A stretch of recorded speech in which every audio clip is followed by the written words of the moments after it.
Hey everyone, CKY here again with you today, looking to do another walkthrough.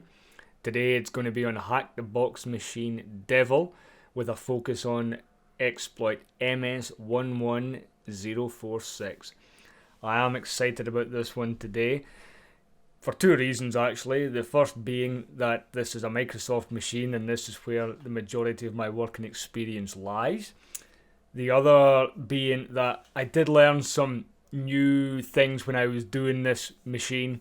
I found it very beneficial moving forward into other tasks, so we'll get familiar with a couple of tools that we may or may not have used before, but I'll explain those as well. So without further ado, let's look to get moving on this one.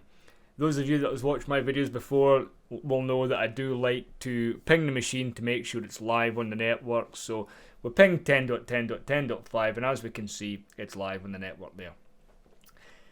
Next step would be to do an initial scan of the machine. Now I'm just going to do a basic initial scan. I would suggest that if you're going to be doing these CTF type challenges that you scan more than the default ports. I'm only going to do the default ports here because it is a walkthrough. I know what we're looking for, but as I say, doing these challenges yourself on other machines, do a much bigger scan. Following my initial scan, my process that I go through is to see what ports come back from the initial scan, and then I would look to do a more aggressive scan, perhaps using a -A, and also potentially looking at using the vulnerability module to see if there's any vulnerabilities there. So as we can see, the scan results have came back here already. So we can see there's two ports or services open. We've got FTP on port 21, and we can also see that it says anonymous FTP allowed, which is very, very interesting. I can also tell from experience that these files that are showing is the default IIS directory, which is also very interesting. We also see that port 80 is open here. So that'll be IIS itself, and it's version 7.5, which is actually quite an old version of IIS. So as I say, normally I might go and look at another scan here, but what we're going to do is let's just look at the IP address, see what comes up, and as we can see, it's the default IIS page listed there, so that's fine. As I say, normally you might look at doing other sorts of scans in here, but we're not going to do this for the purpose of the walkthrough because so far we have got the information that we need to progress. Okay, so from here, as we discovered earlier, we do have anonymous access into this FTP site. So let's go ahead and connect into this and see what we can find out. We'll use the username anonymous, leave the password as blank. We'll do a dir command and we can see the default IIS files in there. So we're FTPing straight into the default web root folder. From here, I'm going to do a test and see if we actually have write access into this directory. Use the mkdir command, create a folder called test, and as we can see it said that the directory was created, and if we do a dir command we can see the test folder is in fact there. So this is very good. This means we have actually got write access to an FTP server on anonymous authentication. This means that we will in fact have a way to get a reverse shell into this server. We know it's IIS, so we know we're straight in to the www root folder. So what we can then look to do here is we can use MSF Venom to create a payload for a reverse shell in IIS that when we launch, and as long as we've got a listener on the go, we should be able to catch that shell. So our next step is going to be let's create a reverse shell payload with MSF Venom. So use the MSF Venom command, -p for the payload. Now we're not using Metasploit, so I'm just going to do a standard shell. This is an unstaged payload, so we're going to do shell underscore reverse underscore TCP. Now for the format, -f ASPX, because we know it's IIS, so we need an ASPX format with which to launch on IIS. Go ahead and set your local host information or your L host information and also the L port. I'm setting this for port 4444. And I'm just going to call this shell.aspx.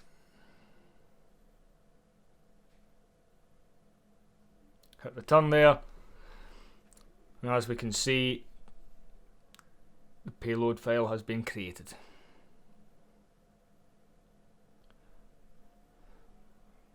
Following the creation of our shell.aspx file, we would then look to upload this onto the FTP site. So we'll FTP back into that server using our anonymous login. Clear password. And then we'll use the put command to put the shell.aspx file onto the server. As we can see there, transfer has been complete.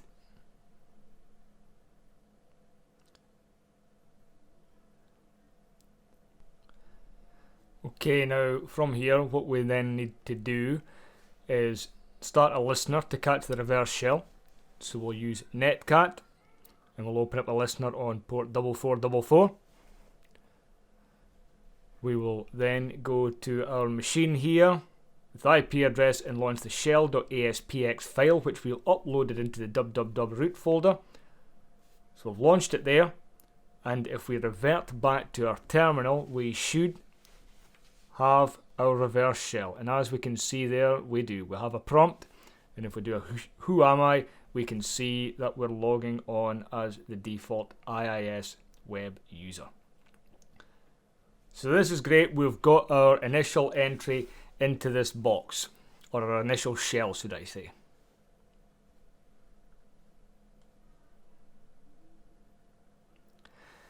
Now what I would be looking to do is we need to try and figure out how we're going to get privesc on this. So what I'm doing here is I'm launching system info from the command line. So we're going to take this information, and this is a bit that I get really excited about. It's a good eye-opener for me. We can use this system information, and there are tools out there which will allow us to search for vulnerabilities on this particular build using this information. Okay, so I'm going to do a search here for Windows Exploit Suggester, and as we can see, we've got a couple of entries here. Now these are two different tools. We've got the original Windows Exploit Suggester, and then we've got Windows Exploit Suggester Next Generation. Now I'm going to use the Next Generation one here. However, I would recommend that you take both of these tools and install them on your machine and look to utilize them, because they can pick up different pieces of information. So I do think there's good value in both. So if you go to GitHub and have a look at both of these tools and install them on your machine, slightly different syntax, but all the details that you will need to use these tools is on GitHub. So what I'm going to look to do now is, as I've already got this installed, I'm going to go back to the terminal, and I'm going to move into my directory where I've got the Windows Exploit Suggester Next Generation installed. So I'll open up another terminal here and change directory where I have these scripts. Of course, you don't have to have these stored in your documents folder. It's up to yourselves where you have this installed, but this is where mine is. And I'm going to create a text file. I'll just call it Devel just to keep it straightforward. And all I'm going to do here is paste the system information into this text file, which we will then run the script against. So when I go in here, you'll see I've already got text information in there, but I'll clear that out. Then we paste the contents, then save the file, and we are now ready to use the Windows Exploit Suggester Next Generation against this file. Okay, so some of the syntax for our Windows Exploit Suggester Next Generation.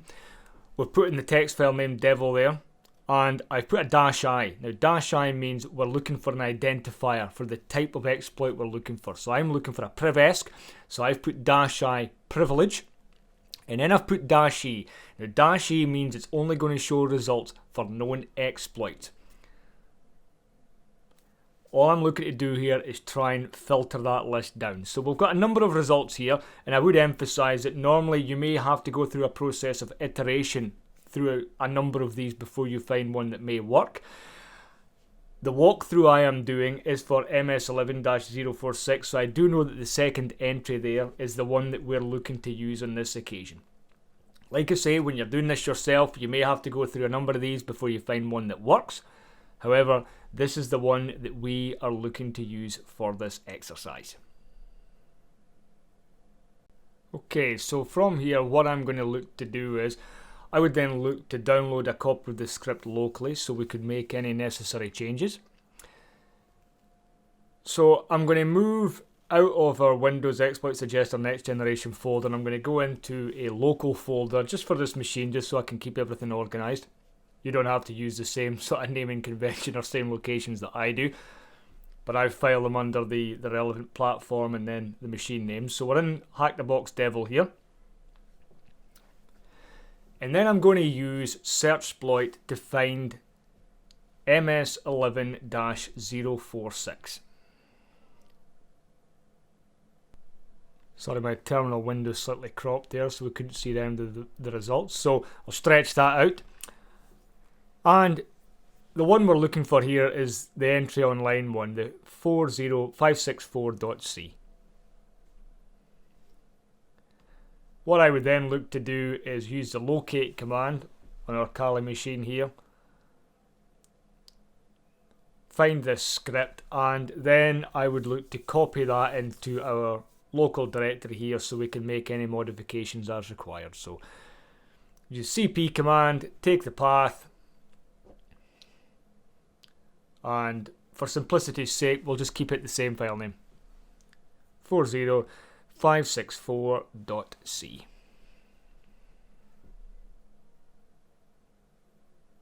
and there we have it listed. So from here, what I'm then going to look to do is go into our script here.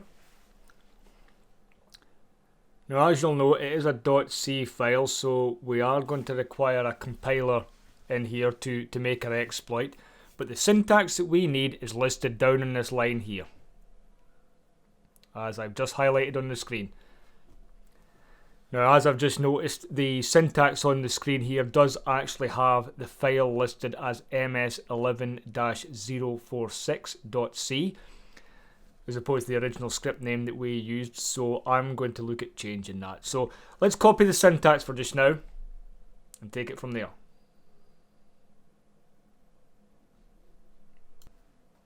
Now, as I said, we will need a compiler for this, so what I've done is here, I've actually added a step in the middle of the video here, just to make sure that you've got the compiler. So if you need the compiler installed, just do sudo apt-get install mingw-w64, and that will install the compiler for you.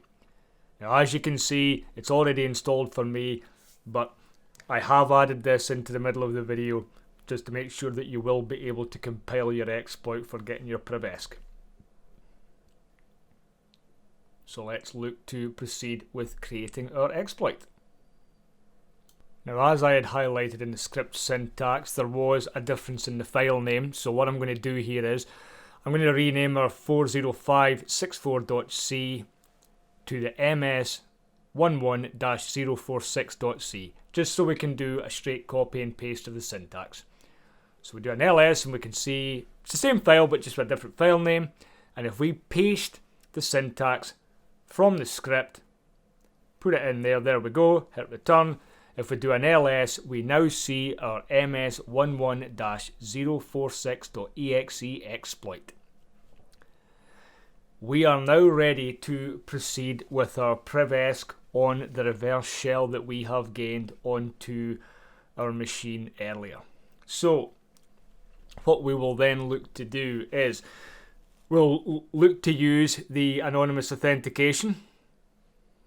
So I go back to our terminal here.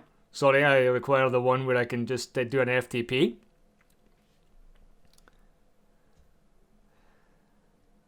So we will connect using FTP again.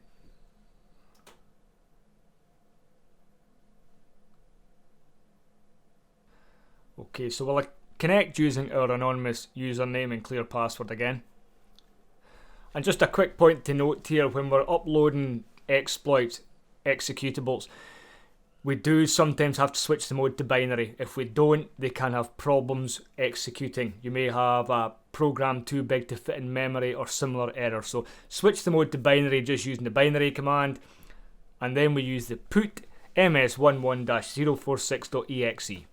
And as we can see, the transfer has been completed. We do a dir command and we can see our MS11-046.exe listed there. Excellent. Okay, now from here we'll quit out the FTP. And what we now need to do is return to our reverse shell and look to execute the exploit. Now the exploit will be uploaded into the default www root folder. Now in IIS, that is located in the inetpub folder on the root of C drive. So if we go into c:\inetpub, and from there into www root, and this is where we will find the default files, as you can see here, and we can now see ms11-046.exe. Now if we do a who am I, you can see I'm the default web user. And then once we run our uploaded exploit, and we will do a who am I again, you will see that we are now NT Authority System. We now have complete access to this box, which is what we're looking for. Fantastic. Now, just to complete the challenge on Hack the Box, what we would then do is we go into the users directory, and as we can see, there's a folder in here called Babis. That will be the user directory. So we'll go into Babis and into the desktop folder, and in here we will see the user.txt.txt file. To see the contents of this in Windows, you just say type user.txt.txt. As per my previous videos, I'm not going to show you the output of this, so I would encourage you to go through this process. And also, just to show that we do have the proper permissions to see the administrator, we will back up a bit. We'll get to the administrator folder, into the desktop folder, and as you can see, root.txt is there. And again, to see the contents of that, we would just do type root.txt. Again, I'm not going to show you the contents of that. And that is the walkthrough completed. Personally, I found this a really interesting challenge. For me, it brought to the fore the use of the Windows Exploit Suggester tools. I would thoroughly encourage you to explore the use of those tools. The syntax is slightly different, and there's different things you can do, such as finding exploits for Privesk, or whether it might be remote code execution. It's very different, but depending on what it is you're looking to achieve. So I'd encourage you to do that. As I say, I found them extremely beneficial. It is a process of iteration. Not all of those exploits may work, but I'm sure you will find it very informative and a very worthwhile experience for you going forward. So I'd like to take this opportunity to thank you for viewing, and hopefully we'll see you again soon. Thank you.